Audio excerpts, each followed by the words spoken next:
New year, last year's games. We take one last look back at 2025 to share our top 3 games of the year. Want to take part in our Fantasy Critic? Well, now is the time as we book the draft for the 2026 season. And the podcast games are still flowing as Kat brings another session of Humble Bumble. It's 2026, folks, so let's get rolling. Get ready for the Girls on Games podcast, your weekly dose of news, reviews, and everything video games. Always served with a good helping of hype and just a pinch of salt. And now, your host, Leah.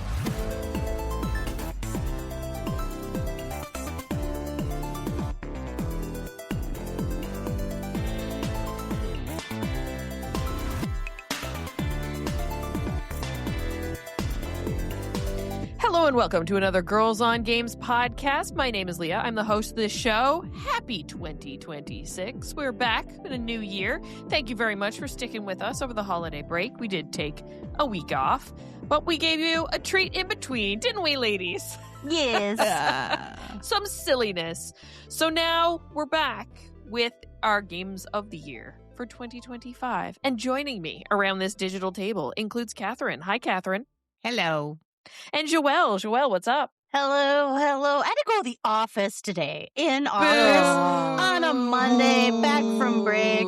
Dude, it was terrible. But like everyone was there. Everyone. Like more people. We've never had so many people in that office. Really? It was a mandate for us to go and everyone showed up. There was almost not enough parking spots. Oh my gosh. But I had to go in and I was like, well, at least I'll look somewhat decent for the pod. Usually I look like a homeless person. So I was like, well. Yeah, your eye makeup's very nice today. Thank you. Yeah. Yes. I was like, I have to do makeup today. All right, let's get through some housekeeping before we get into the crew check-in. If you enjoy this show, you can subscribe. We're available on Apple Podcasts, YouTube Music, iHeartRadio, Spotify, and Podbean. If you'd like to give us a tip, maybe buy us a coffee, you can do that by going to our Ko-fi. That's ko-fi.com/girlsongames. Ladies, we got to speak partway through the holiday break, but Christmas and New Year's then came. What'd you do? What'd you get up to? Did you get anything video game related for Christmas? No. No? No, people buy me gym stuff now. Listen, shout out to my sister-in-law because she and the oldest daughter, Florence, have a Lululemon addiction. Oh, same. They got me a beautiful, and like I was like a hater. I was like, you guys are overpaid. Yeah, they got me a nice Lululemon crop top t-shirt, like bright highlighter yellow, like you'll see me from across the gym. You'll be like, there she is. And I wore it twice. I wore it once to go to the gym to weightlift. I wore it to my first kickboxing class of the new year. And I was like, this shit is soft. This shit is durable. Yep. It's not hanging out on the smell on the armpits like my other cheaper shirts, like I'm sorry, Gymshark who? So now I am like, because she also got me leggings because at one point she saw somebody selling a bunch of them on Facebook Marketplace. Like, and she was getting stuff for the kids' friends and everything because the oldest daughter does like gymnastics, so they're all like into this shit. And she was like, any of the colors you like, and she got me a bra and leggings, and I paid her back, and it was like for pennies. And these are some of the best leggings I've worn in my entire life. And I'm like, oh fuck, I hate it when something is worth the money. They're the best leggings ever. And like, I know people hate, but I'm like, yo, the quality is still there for the most part. And like, I'm like, Aloe yoga, I guess in my own opinion, like I've tried one of their things, but like it's not as good and it's more expensive. So I guess like for me, I'm still, call me old, call me outdated. Like I guess the youngsters think like going out in leggings is very like bad. They're like, that's out. Like we go out in jeans now. And I'm like, no, like you will rip these from my cold, dead hands. Like I will be 90 in my wheelchair in these leggings. Like be quiet. So and same leggings you bought like fucking 30 years ago. Yeah, as long as you treat them right and wash them properly, because if not, they will pill. And also the other thing too is no dry. They're not supposed to. Apparently they replaced them or something.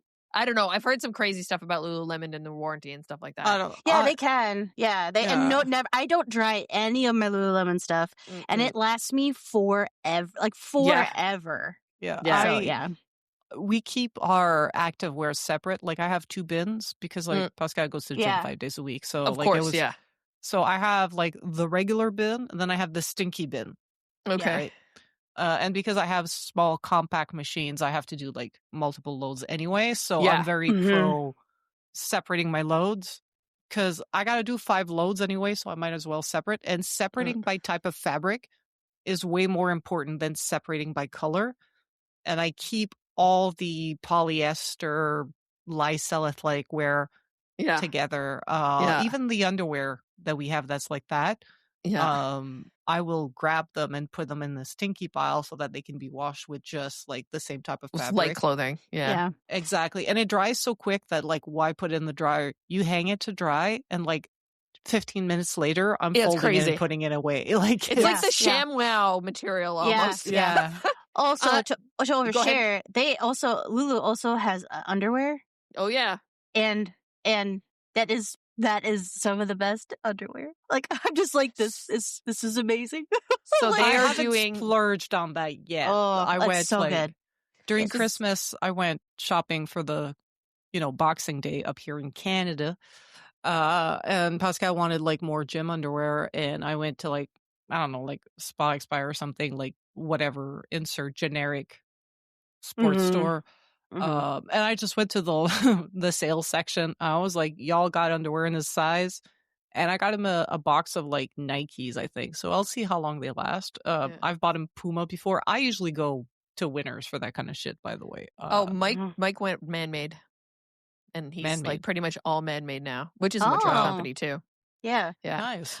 On Lulu does the Olympic clothing for Canada. Yeah. And my present from my sister and her husband is the sweater, and it is gorgeous. Oh, that's so This exciting. is for the upcoming Olympics, right? Yes. Yeah. So it's a red sweater with like these like random white pattern in it. It's kind of sporadic, and then it just has like the Olympic logo and the Lululemon logo on a little spot on the side.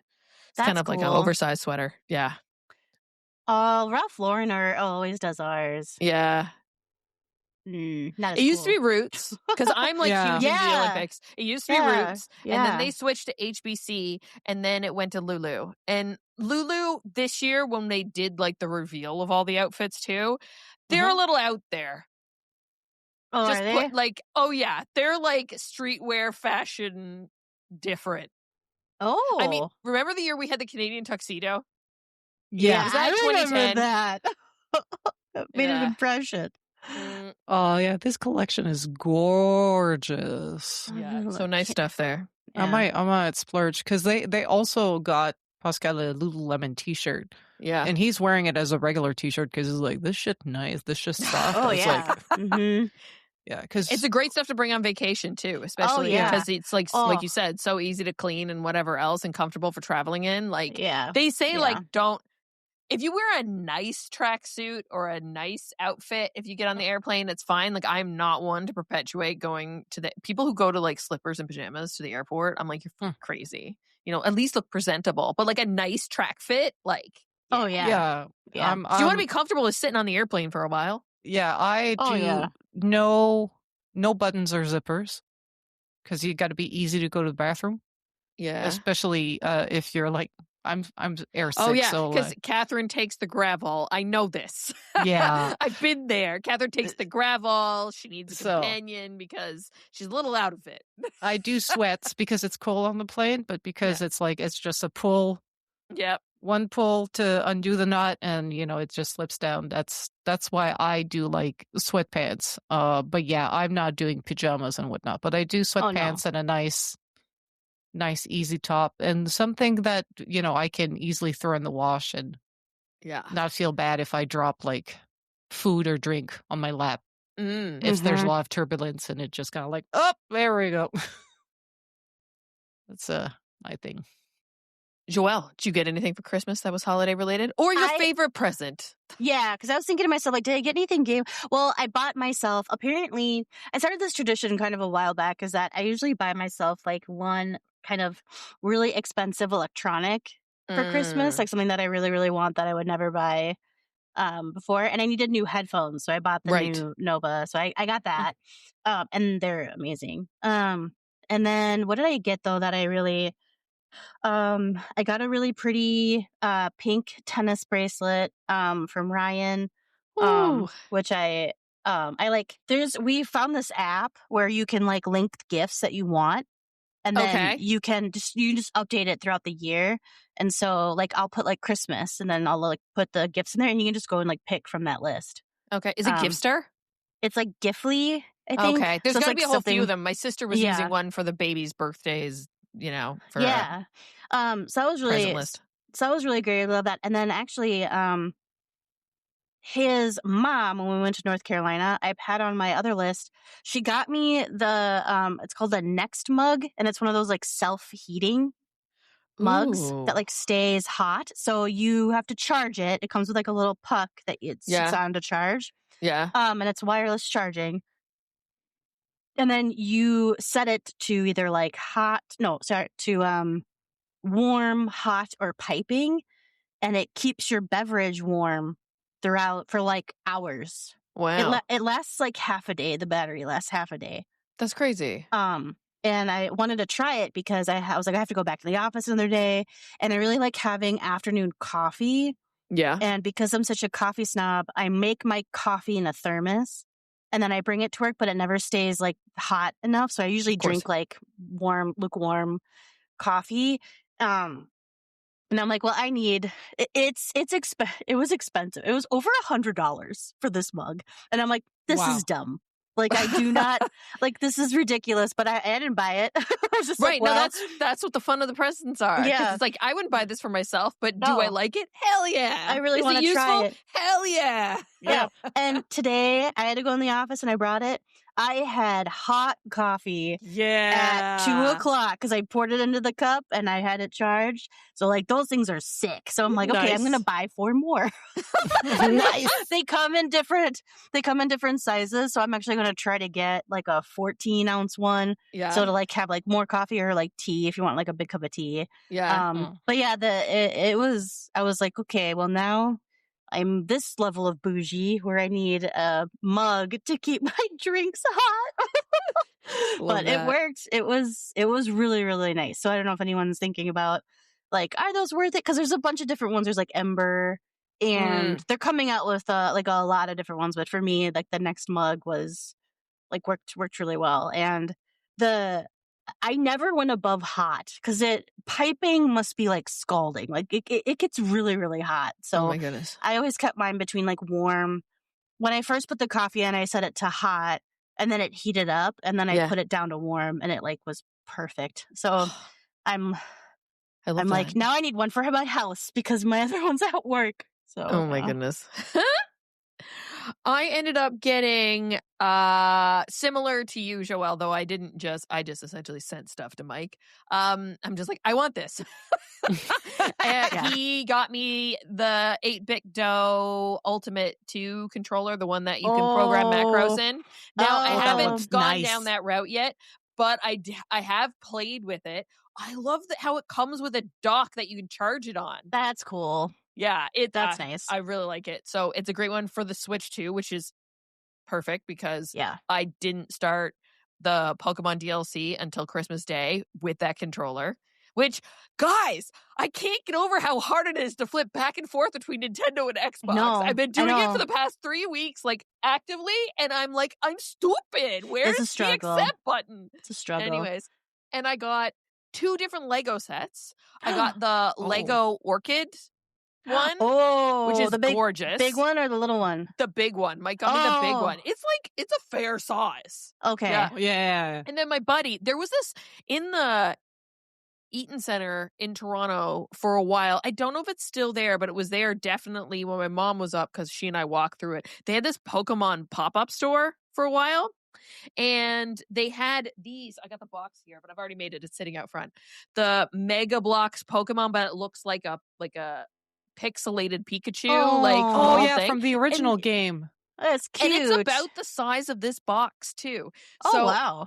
In the beefy. I've got a shelf that, Kat, you had commented on because you were like, I don't remember seeing that. We got rid of all the Christmas decorations yesterday, and we put the shelf back. And now there's like one shelf now that like I've got my Xbox goalie figurine of myself, and I've got Pikachu and the Pokeball, and I think I'm gonna put the controller there and my Switch and connect it there on the shelf, and just so I have like a little like Nintendo zone.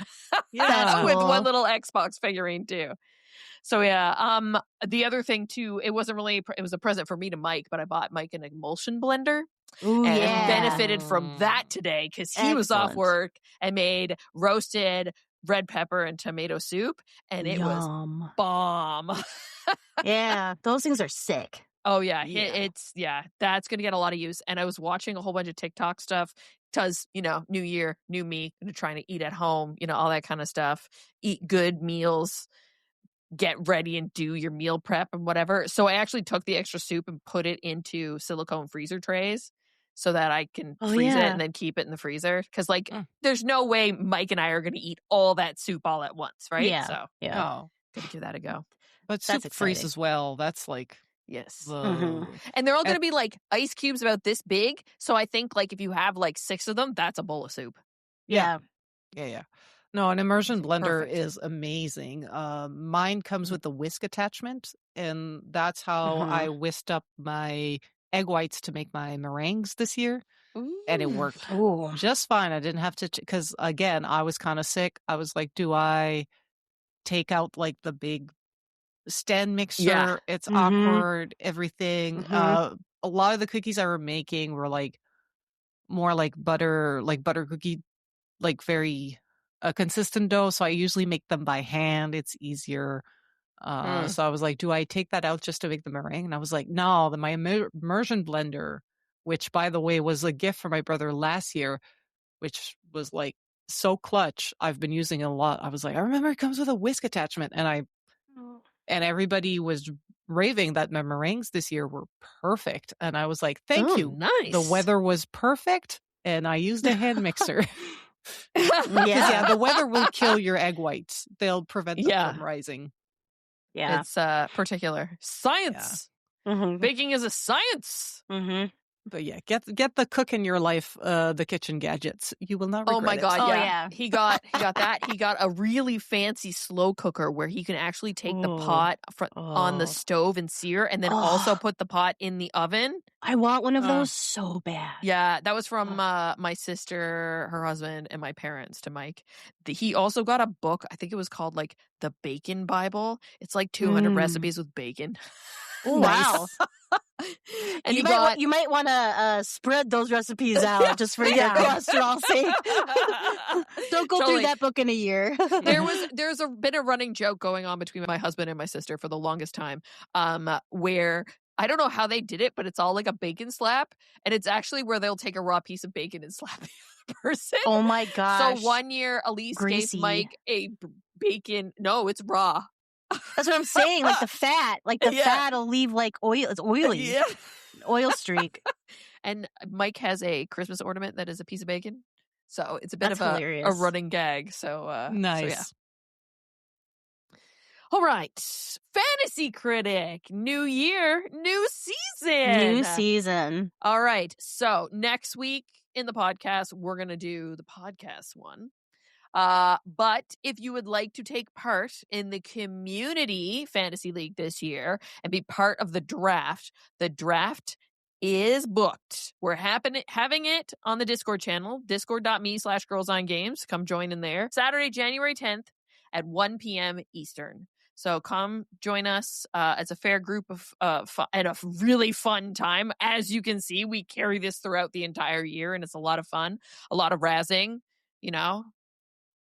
cute banter back and forth as we figure out what's going on. Yeah, Smack Talk is good. It's always good time. So yeah, if you want to partake in that, if you cannot make it on the day, not a big deal. You can still make your publisher, and then what you do is you go in and put a whole bunch of stuff in your wish list, and you put it in order that you want it. So if by chance, the order comes down, it comes to you in your third. If your first choice hasn't been picked, by the previous 2, it'll draft it for you. So you can take part even if you're not like able to be on Discord on that day. It'll be fun. And apparently it rocks because you do really well in the rankings if you have that on. Yeah. You're a good seat. Yeah, you never know what may happen if you get if you get one of the first spots or whatever. Mm-hmm. I was going through and looking and starting to build a watch list in preparation for Saturday and just looking at the games that are listed, and we're in for a good year, folks. Yeah. Real good year. Okay. What's everybody been playing? Holiday season. Sounds like there's been lots of time for Catherine in front of the controller. For me, yes. Joelle, you've been moving and shaking, so have you had much time to play? So I downloaded 2 Point Museum for the Switch, and I had a really hard time getting used to the controls. And you warned me, Leah, you told me last spot before the break, and I was like, I'll do it. And then I was like, I can't. You'll get used to it. I just could not figure it out, like with all the zoom in, zoom out and the camera stuff. So I still really want to play the game, so I actually just might end up picking it up on Steam because I still want to play it. So but I was like, oh yeah, this is gonna be tricky. So it's fine. So like I'll pick it up, but then I've still been playing Arc Raiders, like so much 4 a.m. Arc Raiders, like it has consumed me. I can't believe I'm still playing this game, which I was like, I can't believe I'm still playing this game. It's my first extraction shooter. And then I found some fun facts about the game that I think is wild. So this game released end of October of 2025. So it's still like fairly new into the market. Mm-hmm. It has retained 91% of its player base since launch. Wow. Like, there's a lot. Yeah, that is some good numbers. Good numbers. And then it surpassed 12 million copies sold, which totals about $350 million in total revenue. Wow. And then their player peak was 446,000. The other, I think it was like yesterday. So it was like just before the holidays over. Everybody's like, no Sunday scaries. And apparently they have like 3.2 million daily active users. Wow. For a game that came out in October. Now, mind you, typically, like if you're comparing it to a Call of Duty, I just Googled like what Call of Duty's daily active users are, or DAU. I'm sure Kat knows all this language. It's like 18.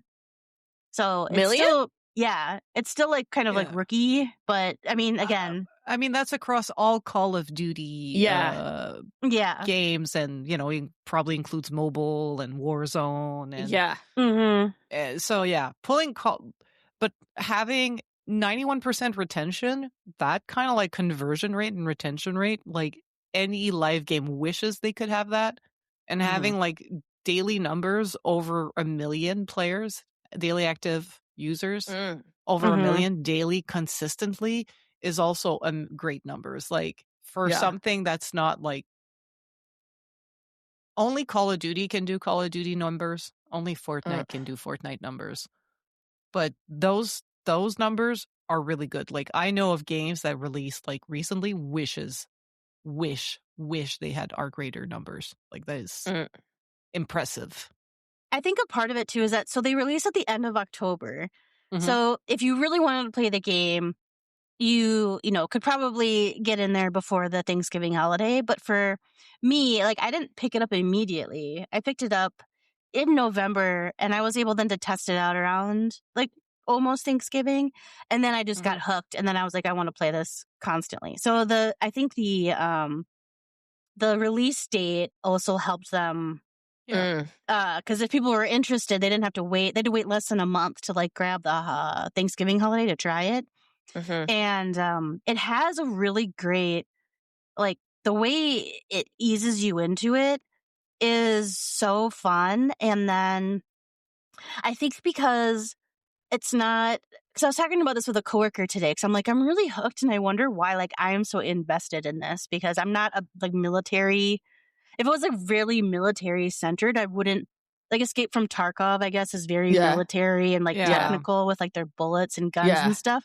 And that's not, I'm not that like interested in that, but this is because you can kill Ark. So it's like very, you could be Aloy for all like you care. Like you can go and just destroy machines, and then try to avoid other players.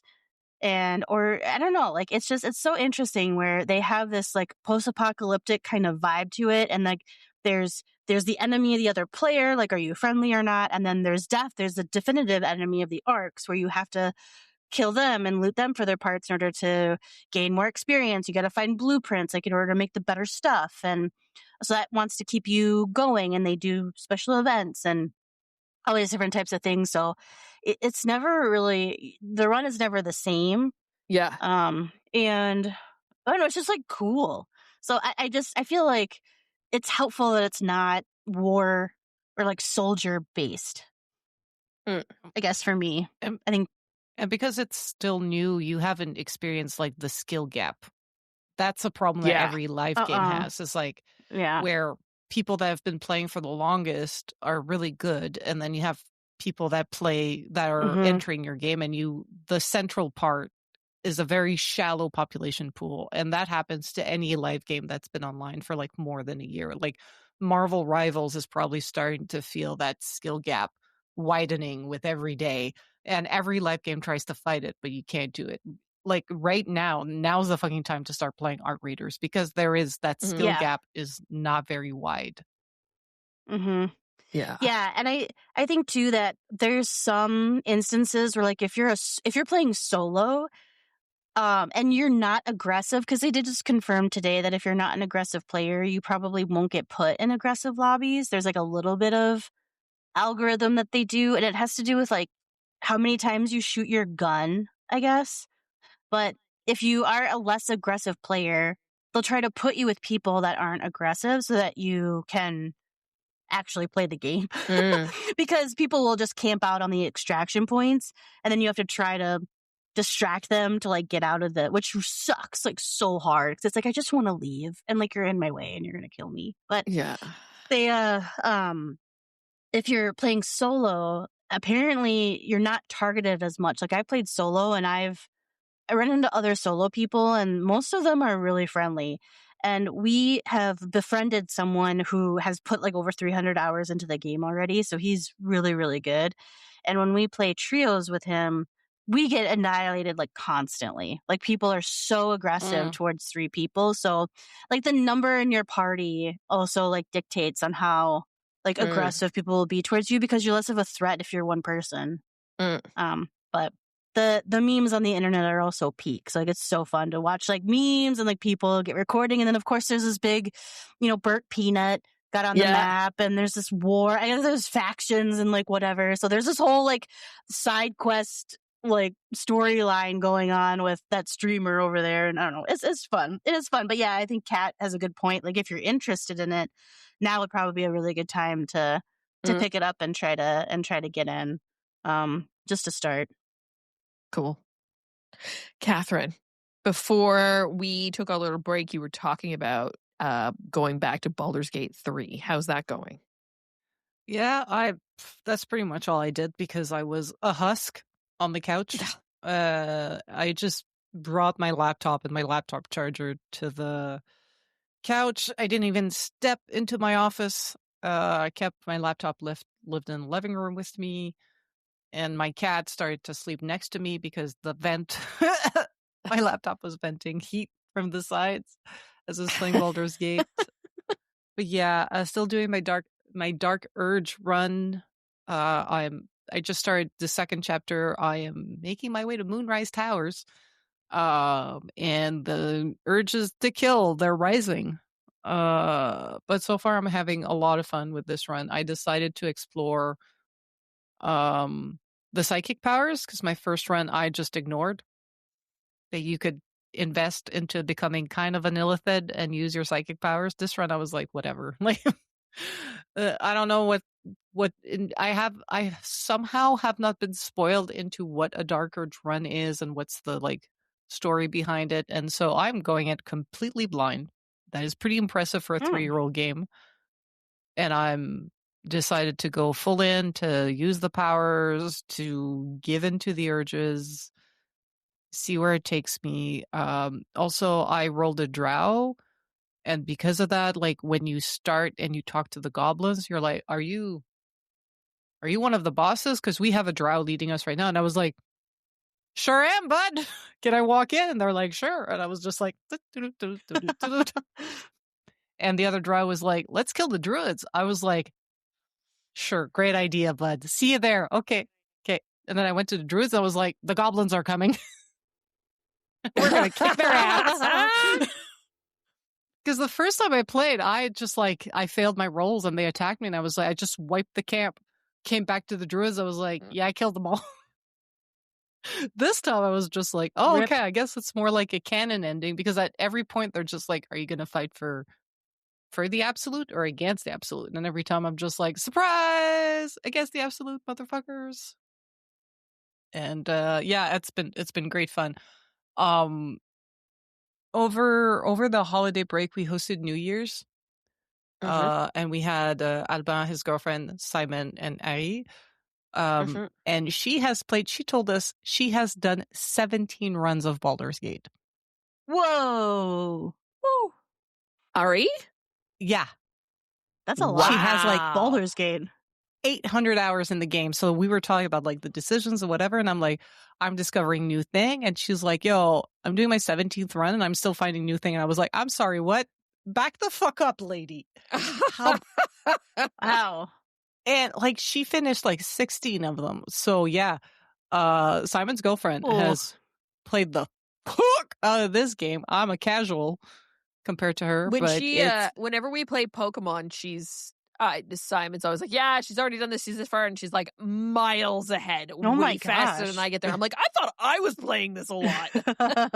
No, she apparently like when she plays a game, she just, you know, like how Leah, you dabble, right? There's always a bit of a Minecraft going on, you know, and things like that. Yeah. She's just like, I'm playing this game, and then she just kind of like fucking powers through that shit. I guess. So yeah, she doesn't dabble all that much, but she just kind of focuses on a game, completes it, drains it of its content, and then moves on. So she'll get like, I don't know how much like of a diverse gamer she is, but it was an interesting conversation to have because like, I'm like, this is my 4th game that I start. But it's like maybe the 2nd one I'm going to finish that I'm going to drive to completion. And my first run was the only run I finished. And I did it before they did a lot of like content updates. Like I played that when the game came out, and like a month later, I was like done this run. I played this game on my stomach because it came out when I had my acute sciatica. And then I kind of restarted to try to do Dark Urge runs, and I just kind of like fell off of it. Never got very far into like never got it to the 2nd act. So this is the first time that it sticks. And even then I'm making like completely different decisions. I'm making completely different decisions, but I'm not having like that many different outcomes because like I didn't want to murder all the druids. But it's still very different how I got to that conclusion. So anyway, one of those games that you can replay a lot and you'll discover new shit just because you rolled like a different race. For example, in my case, I'm a drow, and the bad guys inherently trust me, and I'm like, big mistake. Oh my God, I played so many games over the break because I couldn't do anything else. And I had an epic long vacation. I had from the 17th until the 1st. Then I worked on the 2nd. And then I had the 3rd and 4th off. So I had a wicked amount of vacation and could barely do anything because I didn't have the energy to leave my house. But that's okay because there were so many games. Continued playing 2 Point Museum with the DLC. I started playing Minecraft and was continuing on that. Pokemon ZA Mega Dimensions DLC.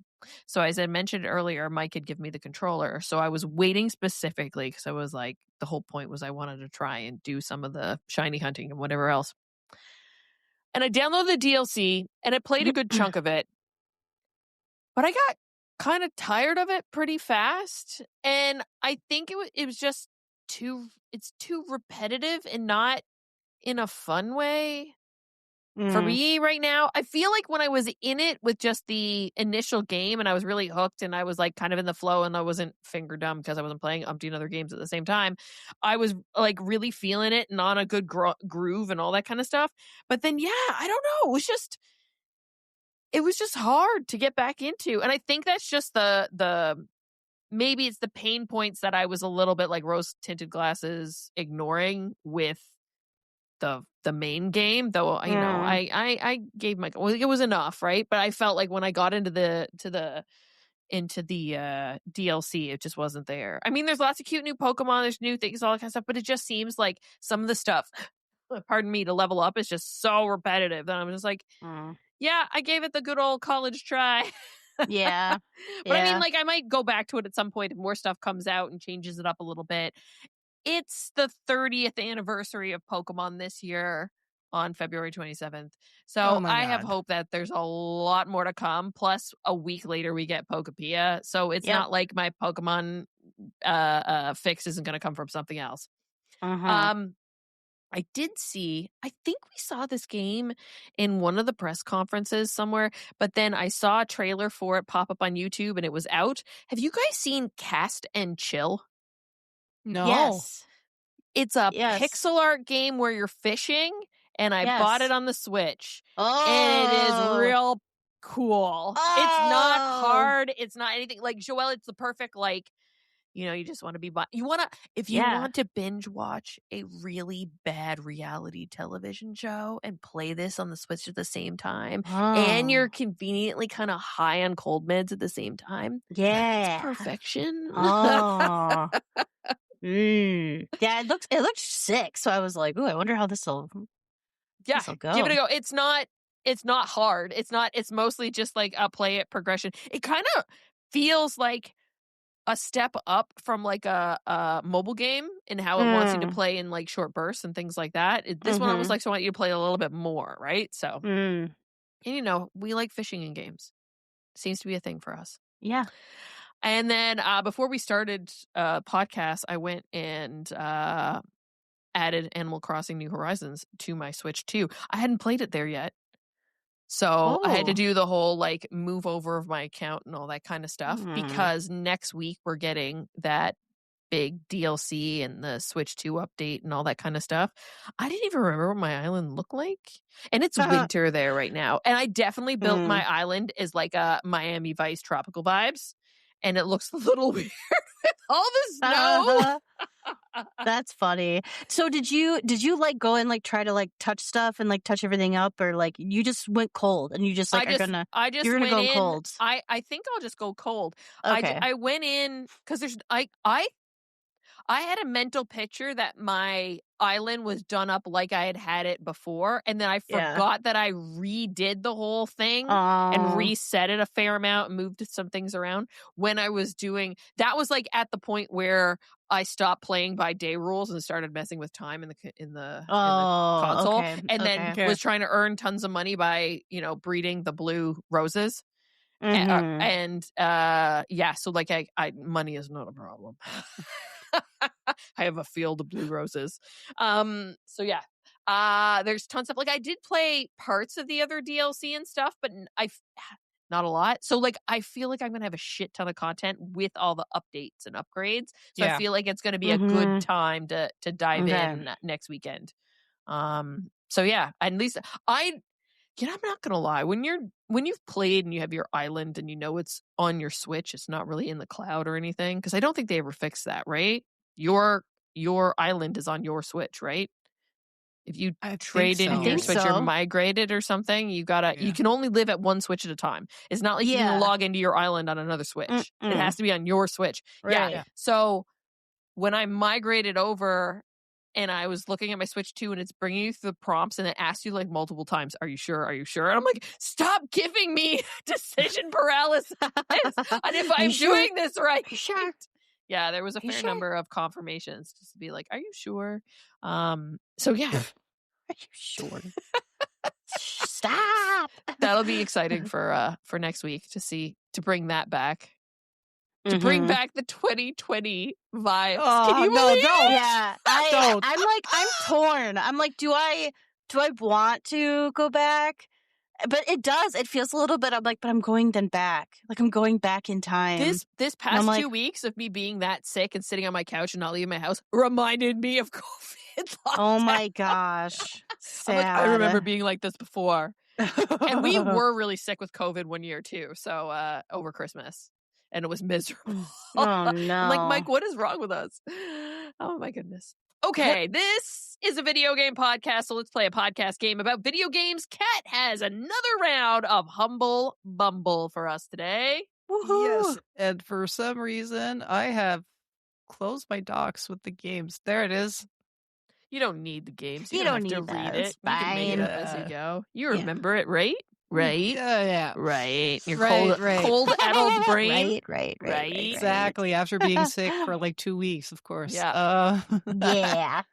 So I have 2 profiles for you today. So Humble Bumble is a play on Humble Bundle and Bumble, the dating game. So I'm reading a profile. You have to guess which video game character is filling up his profile on Bumble to get lucky. Today's theme is father figures. Oh. So our first bachelor is the photo shows a man with fluffy brown hair, a long mustache, and a beard. He's an engineer, an amputee, a mentor to the younger generation. He's out of a long-term relationship. And his interests are art, electrical engineering, and color theory. Is that something from Claire Obscure? Yeah, I'm thinking it's the end dude. Yeah. Yeah, Simon? Who is Simon? No, does it start with an R or a V? Well, Verso wasn't the... That's not... He was the other brother. He was the brother, No, he was the brother. Okay, he's the brother. The dad. Oh, I don't remember the dad's name. Is it the dad? Is it the dad from Claire Obscure 33? If you mean Renoir, no, it's not. Oh, Renoir. Are we on the wrong track with Claire Obscure? You're in the right game. You have the wrong characters. Oh. Amputee. It's possible I didn't play far enough. He's in the beginning of the game. Amputee. That's why he's got that special arm. Is that the one? Was Gustav? Was Gustav? Is this Gustav? Isn't it? This is Gustav. Oh, I was thinking of like a leg. I was totally not thinking of an arm. But yeah. I didn't realize he was missing an arm.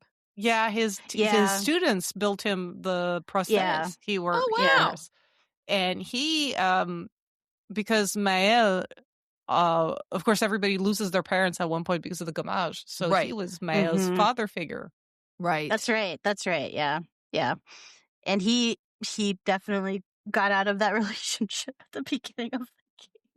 Because she fucking got she gommaged. Because she got gommaged. She got gommaged. That's a new a new noun or verb.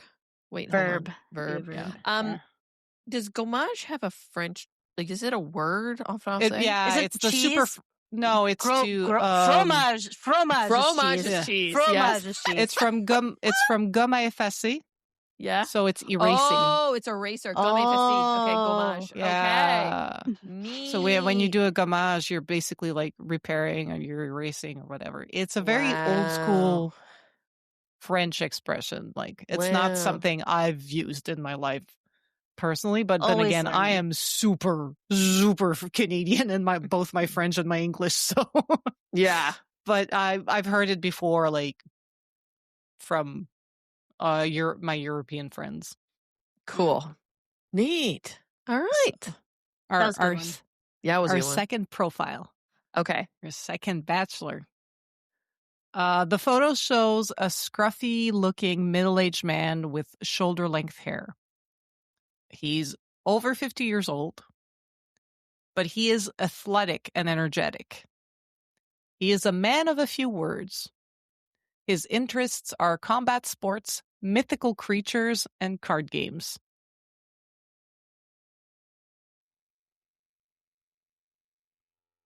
Mythical, okay. Mythical creatures, combat sports, and card games. He's over 50. What? Oh, Scruffy. No. I was gonna guess Aloy is dead, but that's not. I don't think he's interested in card games. I don't think so either. No. So, combat and card games. Would it be The Witcher? Would it be Geralt? It is Geralt of Rivia. I was going down like a Ezio Auditore, and I was like, "Is there cards in it?" And he's not over 50, is he? Like, I was gone down that route, and then I was thinking of the other Assassin's Creeds too. I'm like, no, that doesn't fit any of those characters. Well, I got inspired because we're watching the new season of The Witcher right now. Nice. Yeah. So, father figure to Ciri. What a sweet description of Geralt. Yeah.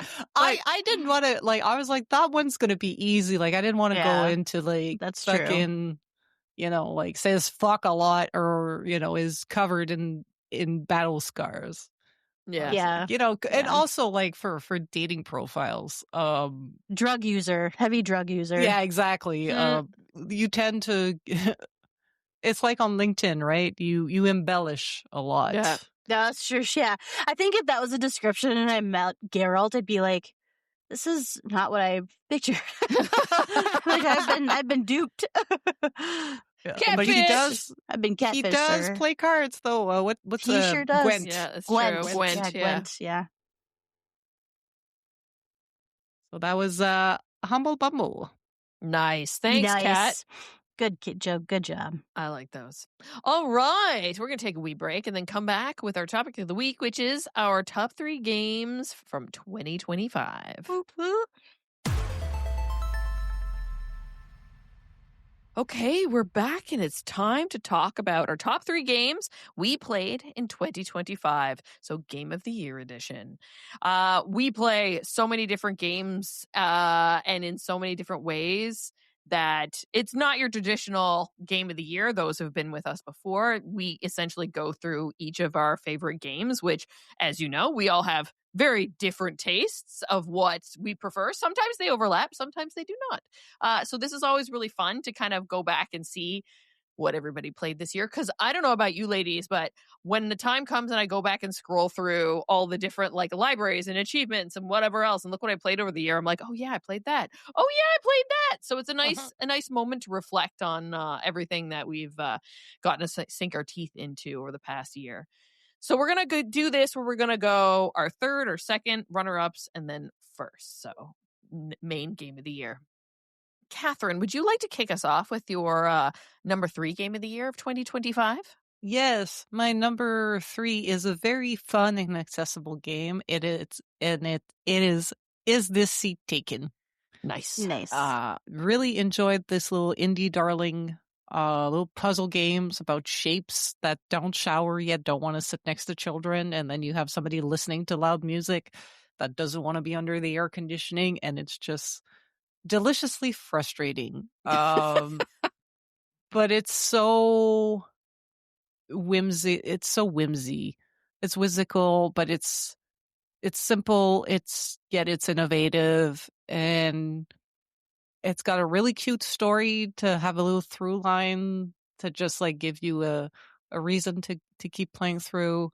I highly encourage getting the maximum stars on all the levels if you can, because it unlocks a special level that's like out of the story that's just like for shits and giggles and for fun. And one of them was speed dating. So you put the shapes sitting with somebody they might be interested in. So yeah, and it's can be played in a weekend. It's available on all the platforms for like a few dollars. And the controls are very simple. They're literally drag and drop. You drag a shape to a seat and you sit it down. It is amazing. It's a good one also to play if you do a lot of couch co-op where you have somebody who doesn't game but that loves to watch you game. If you have somebody younger or just like I have a friend who loves to watch me game. Or you like to do like maybe pass the controller, you do a level and another person does a level. It's something that you can be like, oh no, put it there and put it there. Like it's a good game for that. I play alone sitting at my computer. But I could see how it's something that could be easily shared. Excellent. Thank you, Kat. Joelle, your third game of the year. Gosh, this was actually a really hard slot for me to fill. Like the 1 and 2 is like kind of more like a tie, so I just made them 1 and 2. But the third, there were so many good games that came out, and I had to look at a list to remind myself of like everything that I played because I was terrible at tracking this year with everything that was going on. But there were so many games I'm like, that came out? Oh yeah, and that came out? Like it was nuts. So I took me kind of a hot second, but I did end up picking South of Midnight as my third one. I think just the unique art style, the in-depth storytelling, the music, the main character, the indigenous culture that it represented. I just thought it was such a wonderful, unique gaming experience that will stick with me for a really long time. And I'm just really glad that it got, a bit of recognition at the Game Awards and things like that. So I actually thought about I think at one point I might replay it, just try to zip through. The combat did get a bit tedious, I'd say, but I think if I could maybe put it on easy mode, just to replay the story, that would probably help things out. But it was like playing a graphic novel. So I thought South of Midnight was a huge win, and I'm glad that it kind of lived up to the hype because I was pretty excited to play the game. So sweet. My third pick, it's a game that normally wouldn't be my thing, but then it just took the internet by storm and I got swept up in all of it, and started playing and then started watching and listening to everything about it. It's Blueprints. It's so different. It's almost like a deck builder, but it's not a deck builder. In a sense, in the way that the idea that your whole day is controlled by just steps going from one to another, and then you are supposed to reset. It is that rogue game where it is not wrong for you to want to reset and play again and try day 1, try day 2, try day 3. And as you go, you make significant improvement each time around. You discover something new. And you might just have a bad hand and make a bad choice one of those days, but reset, try again. You don't know what's going to happen. It had some solid puzzles in it. Made you really think about how to maneuver in, this weird grid where you could essentially get walled off by either the wrong room rolling or, coming up against the walls of what would be the facade of the building, the framework of the building. I loved how everybody was obsessed with it for a good 3-4 weeks. And my YouTube feed was freaking filled with it. And I liked watching people doing speed runs of it. And I'm like, how are you that freaking smart? When people are able to do that game in one day, I'm just like, what the heck? It's crazy. It's Black insane. magic. And dark forces. I know. Yes, definitely. Right. That's The perfect role. Yeah. It's so different. And I love how it seems like every year we get this one game that's small indie darling that kind of comes out of nowhere. And that was the one for this year. Next to Claire Obscure, obviously a little bit bigger. But this one kind of came out of nowhere, right? Yep. So yeah, great game. Pick it up, play it wherever you can. I love the pun of it. A lot of people thought I was saying blueprints when that's kind of the point. That's is blueprints as well as blueprints.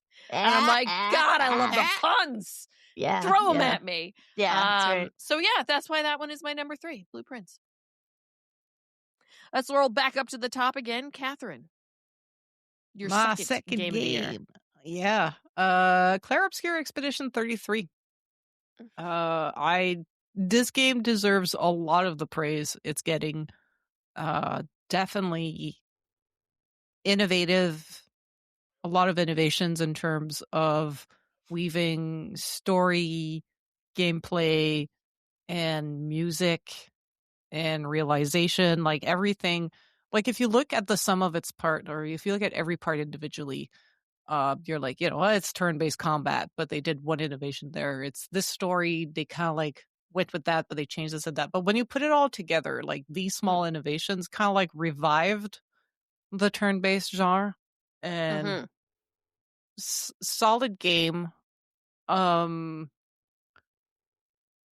It can be like I think I did most of the content, if not all of the content, and it was like under 100 hours, so that's pretty good. Not without its fault. That's why it's second for me, but the mechanic of parrying and everything got annoying and got pretty repetitive at one point, but if you're really like into the rhythm of these types of combat, like this game is really good and really solid.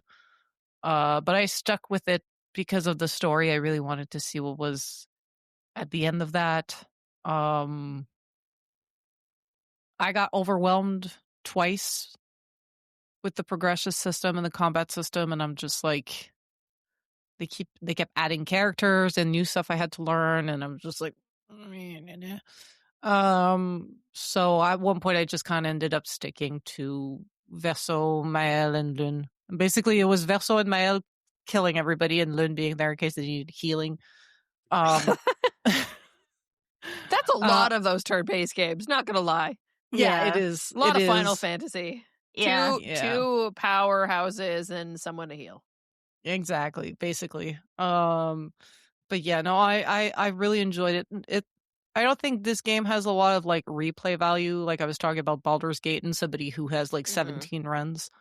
But definitely a game to pick up and play and experience for yourself at least once. It's not very expensive. It's a AA game. I played while it was on Game Pass and I still had my subscription. At this point, it's been out for a while and won all the awards. So it's probably like on sale because of like winter sales and Boxing Day and after Christmas. Like you can probably pick it up for like a 25% off or something. But if you're like, I fucking hate turn-based RPGs, go on YouTube and watch a playthrough because you're gonna hate this basically because it is very anchored in that type of gameplay. Yeah, but everything it does insanely well, and that it cannot be denied. Yep, and all the accolades it's getting are proving it. Yep.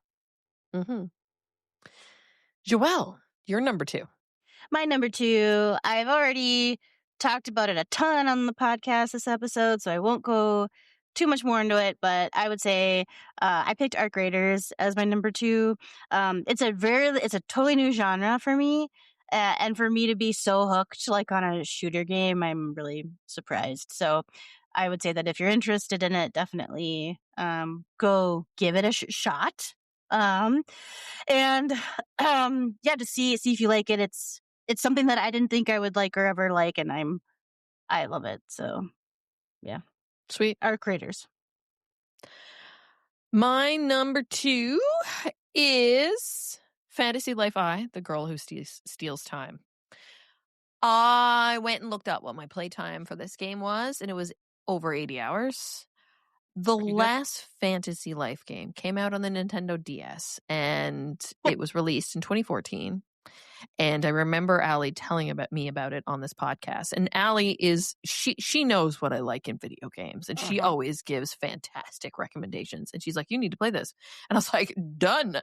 So I bought it and I played the shit out of it. And, that was probably 2014, 2015, because I didn't get it at launch because I didn't know the game then. So I'm thinking probably 2015. So I've waited a little while for I'm trying to remember. Level 5 is the name of the company that put it out. They talked about this game for the longest time. I believe it was supposed to come out in 2024 and then got delayed, if I remember correctly.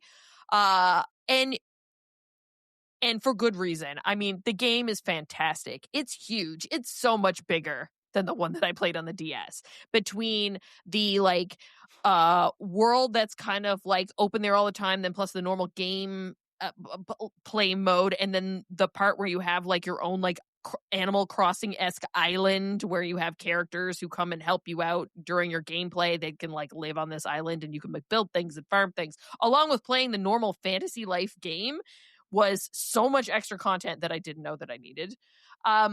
It has by far one of the most well-rounded progression system that I've seen in how it makes you jump between, and this is what they call the lives. It's a job class system, right? But they're all so heavily interconnected. You can't get the bigger, better sword or bigger, better weapons until you level up your characters who can mine and then can make that thing as a blacksmith. So like you're forced to jump between them, and the system and how you do that is so easy and so seamless that it just, like it's fine. You're like, oh, I need to go out on a gathering mission. I could easily cut down these trees and then switch over to be a miner and go pick this up and then go off and craft the thing in the bench over there and then go off and slice down some creatures, and collect more items to build more things, right? Mm-hmm. It had its hooks in me for a good few weeks. It has beautiful graphics. They are doing DLC. I haven't had a chance to jump into that too much yet. I was really invested in the beginning, but then, of course, the normal stuff that happens with us is there's so many games that come out that I get distracted, and I'm like, oh, look over there. So that happens. So I am due to go back to it. It is the game that I played in the transition from the Switch 1 to the Switch 2. So I got to see firsthand, and it still played really well on the Switch 1, and then to go over to Switch 2, do the upgrade version that they had, and then play it and see a noticeable difference in performance. Yeah, I love that game. It's great. More people need to play it. If you like that kind of style game where it's like you get to do a little bit of everything with a fantastic art style and a great story too. Yeah, go pick up Fantasy Life I, The Girl Who Steals Time. I didn't see it on many other people's lists. No, I think it's like one of those niche interest games that like... Yeah, a bit. Yeah. Yeah. But the people that played sung its praises, though. So I think they really hit the nail on the head and they cornered their audience really well. Totally. All right, ladies, before we get into our number one pick, let's go to special mentions. So these are games, obviously, that we couldn't put in the in our top three because there's only three. Catherine. Yeah, so I also had like 4 games I wanted to put in the third spot. So my first special mention is South of Midnight. I was like looking at South of Midnight. I was looking at this seat taking. I was looking at South of Midnight. I was hoping Joelle would talk about South of Midnight if I didn't put it on my list. You're welcome. Because it's definitely one of those games that is special. I think for me, like it was not as great of a game because the gameplay was lacking slightly, but everything else, the music, the character, the story, the setting was top notch. If they could have fine-tuned a bit the gameplay, yeah, just like really look into that weaving system. I think they had like the start of something special. I think it could have been pushed a bit more or fine-tuned a bit more, or maybe just take out some stuff to make some stuff more special. I don't know, but it's the only reason kind of like is this seat taken over to South of Midnight for my top 3. But still, like for me, it's still a must play. If you love like a good story, like for me, South of Midnight is a must play. Like Clair Obscur is a must play for the story. 100%. And also like available everywhere, pretty affordable. Highly recommend. And my second special mention is Ghost of Yotei. I can't buy a console just to play a game and then not mention that game. Truth. Yeah, reason why it didn't make it in the top 3. I guess it was because it was very similar to Ghost of Tsushima in the sense that it's good that it was more of the same. I wanted to play more of the same. Story was great. Erika Ishii as that protagonist was chef's kiss. The whole cast was really good. The setting was fun. I kind of like docked it a bit because I think it needs the fact that it's still like just on PlayStation 5, makes it a bit less accessible in that sense. But definitely once the PC port comes out, if you've played Tsushima and you've enjoyed it, you'll enjoy Ghost of Yotei just as much. There's not a lot of changes to the combat system other than for the different stances, you have different weapons. That's like the biggest change they made. And you get 2 guns because it's at the part of the story where they start to use firearms. So you get a smaller one to do like pot shots in between, and then you have one to like really long distance. Instead of the bow. I switched between the bow and the gun when I was doing long distance. It was really fun, really satisfying to just like make an explosion over there, switch to the bow, and headshot some motherfucker over there. It was so that's my second special mention. Cool. Joelle. Special mentions for me. The only reason that I didn't probably have Ghost of Yotei in my list is just because I didn't finish it. Because I got just distracted, unfortunately, so I need to go finish it. Damn you, ARC Raiders. I know. Well, I was going to play it after my nose surgery, and then I just didn't want to play any game. And then I just kind of lost. I kind of lost, got lost in the sauce a bit. But aside from that, I low-key kind of forgot that Monster Hunter Wilds released this year. Right, that was early. That was in February, and I was there are some repercussions of releasing your game early in the year. Yeah, because it's like out of sight, out of mind kind of deal. Yeah, and I was like, oh yeah, Mario Kart World came out. Yeah, that it did. Yeah, so I would say that I really wanted to highlight Monster Hunter Wilds. Like, if you're a fan of the series, it's a wonderful upgrade in terms of like gameplay and story and mechanics and graphics. If you've never played a Monster Hunter but you're interested, I would actually even just like start off with this one. So I really enjoyed it. I thought it was so fun. They did an amazing job. So I wanted to definitely highlight that one, like way back in February. But yeah, Monster Hunter Wilds was, I mean, there were so many good games, and like Hollow Knight Silksong, it just got too hard for me. And I was like, I didn't finish it because it got too hard and I got sour. But yeah, I would still say Monster Hunter Wilds was a great one. Nice. I have Old Faithful Minecraft because that never gets old with me. I just, they're constantly updating it, and just even more excited, pardon me, now for this year because they've changed the update system and how they number it, and just kind of, it was our first year with like the drops as they call them, and having, like they're trying to do smaller but more frequent changes and things like that. And the community is just as fun as always. Pokemon ZA, because more Pokemon, but like I said earlier, it has its faults. The DLC is good. It's just not, I don't feel like I want to grind like that. It's just not my kind of grinding when it comes to video game stuff, and when it's just too repetitive in nature like that. But yeah, when it came out, I was all in, because I don't know if as long as I can go and catch Pokemons and battle them, I don't think I'll be disappointed. Just give me the old 2D games. And then Foundation. That was the kind of like city builder management sim one that I was playing earlier in the year that I like watching, and then all of a sudden dropped, and I was like, oh my god, it's out. They've also been doing tons of updates too. I played that on PC through Steam, and that was a lot of fun. I put a lot of time into that game. I should look and see how much time I put into that game. I didn't check that one. But yeah, that was just a blast. So yeah, I highly recommend that one as well. Let me see. Where are you, Foundation? The letter F, because this is in alphabetical order. 66.6 hours of playtime. I think I can't touch it now. Yeah, it's perfect. Yeah, it has to stay that way. 66.6 hours. So, yeah. All right, ladies, we've done 3. We've done 2. Done our runner-ups. Now, our favorite games of 2025. Your number 1 choice, Catherine. Okay, and I want to say this is a completely 100% biased choice, but my number one. That's the point. It's your choice.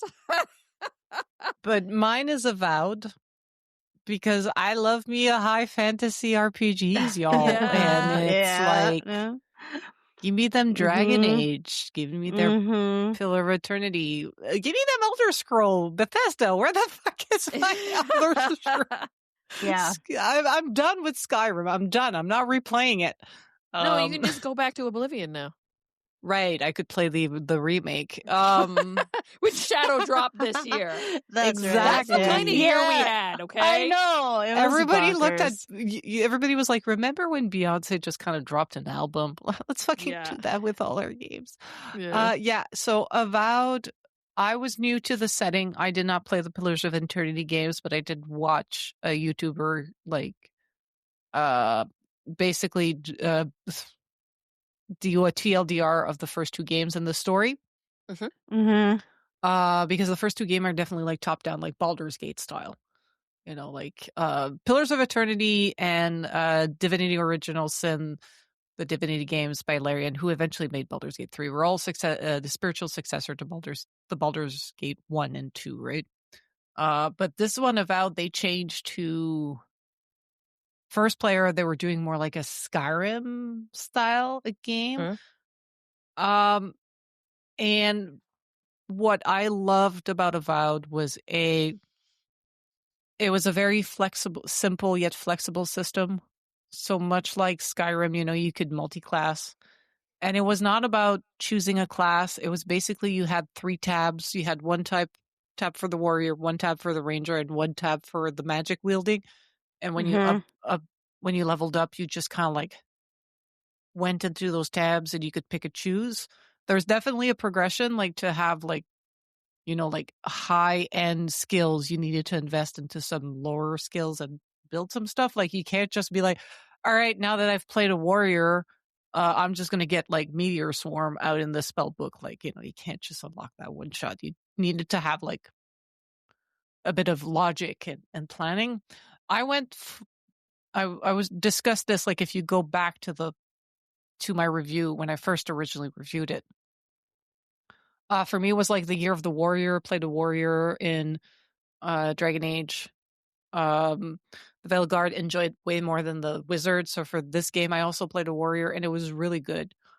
I think a lot of game devs played the shit out of games like God of War, and it showed. I think like usually the warriors, like the melee classes, are usually the weak points. They were definitely the weak points in the early Dragon Age series. Usually you just kind of like, you usually get a companion that's tanky, and then you either play an archer or a spellcaster behind them, because being the tank usually doesn't feel great in terms of gameplay. That was not the case for Avowed. You could parry, and you could parry and counterattack, and you know, like after a few years of playing For Honor, I was like, yeah, I got this timing. Like it felt really good. I played third person because first person gives me motion sickness. Nice touch that they offer that. Yeah, that was great. Yeah. I also played Skyrim third person. It shows that I think it was obvious that Avowed was like optimized for first person, but the third person was definitely way better than like the third person in Skyrim. Like they did take the time to polish, but some animations, like when you were doing platforming, like I found the character was hovering weird a bit. And I think that was because they kind of like, they had to make the compromise for the first person view, but, and also the story, and the choices you have to make. You know, the point of the story is you're set there by an emperor who, is looking for new resources. So you have an island inhabited by people that broke off from the main continent to like make a society separate from all like the pantheon system that they have, and they're like very high strict society and whatever's happening, and they want to start anew. separate from all of that. And at one point, the Emperor's just like, we're out of food and money and shit. Let's just go there and colonize them. And your job is to go there and convince the people on the island to like join the Emperor and become like a vassal state. And you can either go with that, or you can be like, oh, absolutely the fuck not. And the story that goes on there with like the various divine intervention, because the word of pillar is very much tied to the pantheon, and the fact that people reincarnate and they go through a wheel to reincarnate. And if you have access to your past lives, it fucks you up and it makes you like super powerful, but it takes away your sanity. And you have people that are godlike, so you're a godlike, which are basically avatar of these gods, which are in D&D they'd be like the Asimars.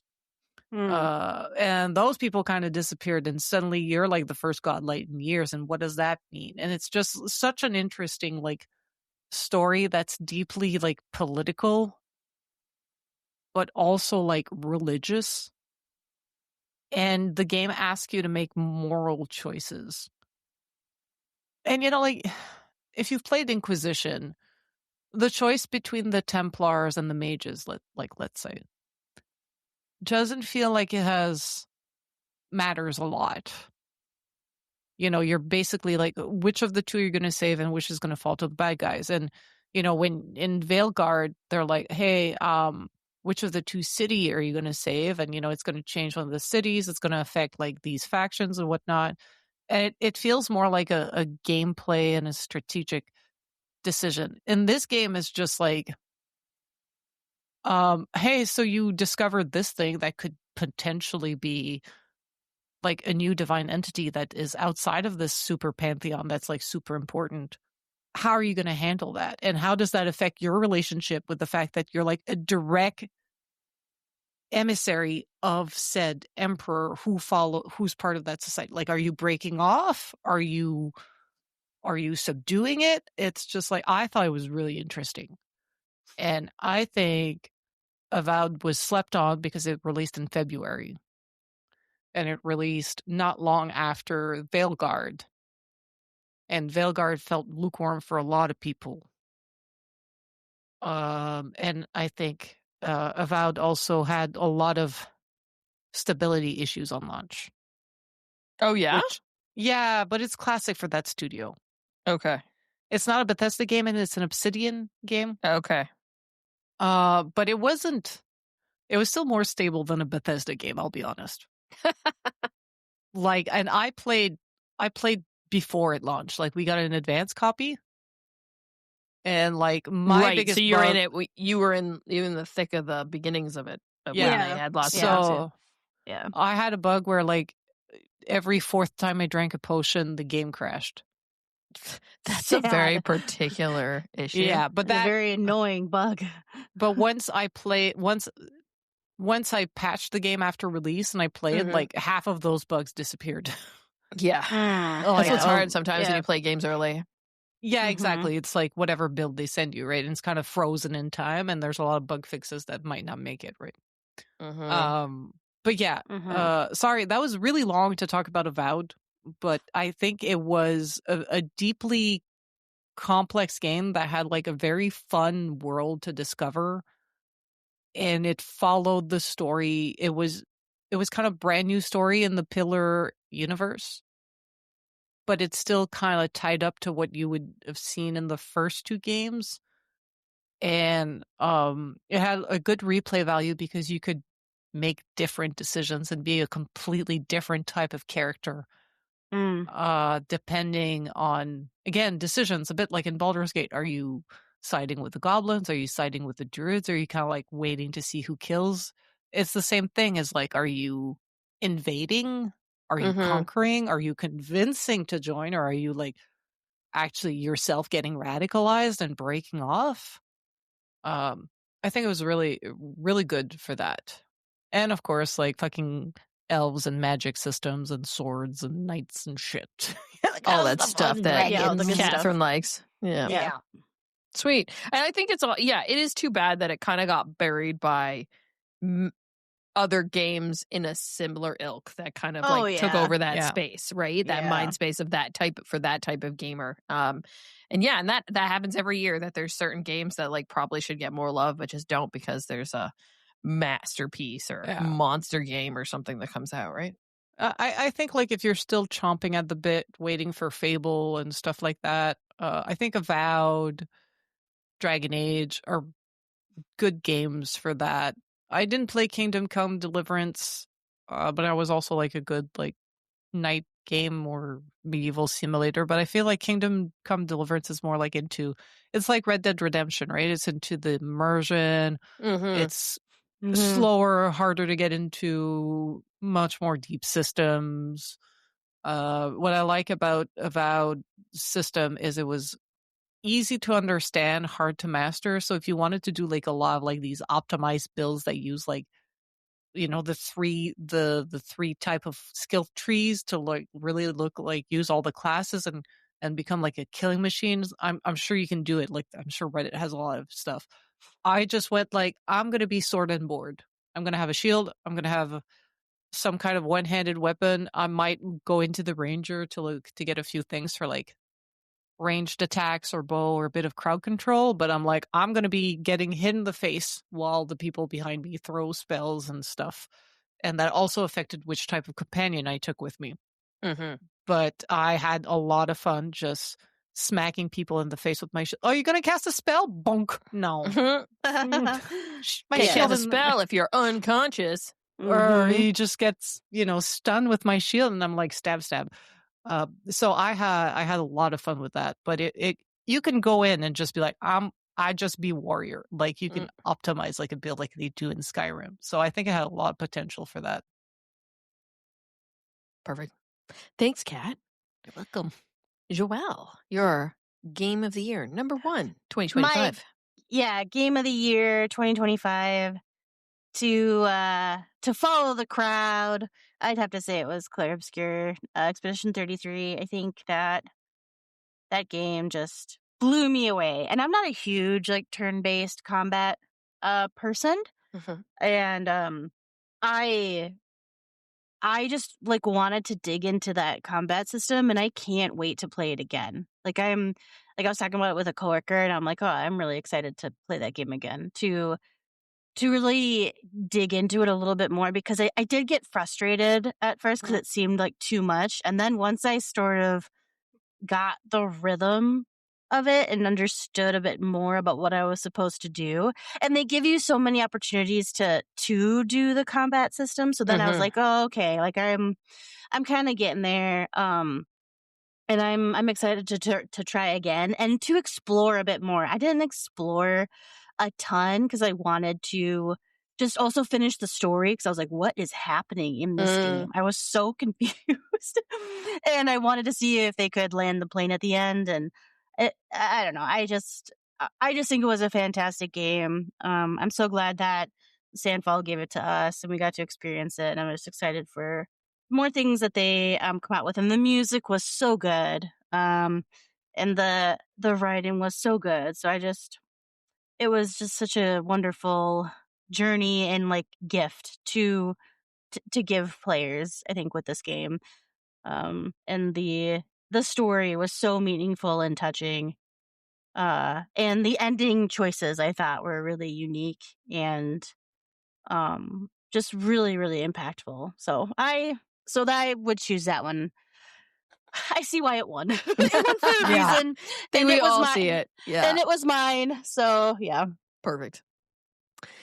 My favorite game of 2025, I think it'll be kind of obvious too. I guess this is a second one that has puns involved when it comes to my list today. 2 Point Museum. Mm-hmm. Of course. I mean, I'm over 160 hours into that, which when so I look, also when you look on Xbox and they're 6 days, 18 hours, and I'm just 6 days? Oh, I didn't need to know it that way. Yeah, it's just the next level up. It makes total sense so that if you've played any of the other 2 Point Studios games, the progression from hospital to campus to museum is so good. The added level of having you to manage the museum, but at the same time also think about having to send off characters to go and explore and find you new objects to have in your museum. And then the way that they layered the mechanics on top as they added in things like, now you have to think about security because people will come and steal your shit. Or maybe you need to start thinking about having a gift shop. Or maybe you need to now, do pardon me, sorry, I'm losing my voice now after all day and also still being kind of sick.